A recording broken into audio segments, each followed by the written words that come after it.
Gilang Juragan 99 dan Shandy Purnamasari dibully, Marissa Ica geram dan beri pembelaan.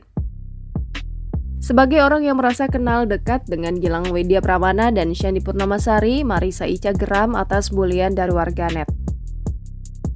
Setelah pengakuan Juragan 99 soal chat pribadi, warganet tak henti-hentinya membanjiri kolom komentar mereka dengan hujatan.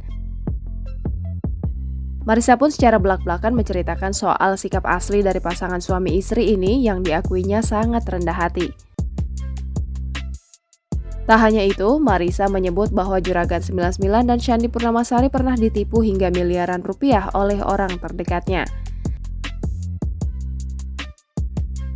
Sekadar informasi, Juragan 99 dan istrinya belakangan ini jadi sorotan, mulai dari laporan mereka terhadap Putra Siregar, kemudian tudingan pabrik MS Glow yang bodong, hingga masalah jet pribadi.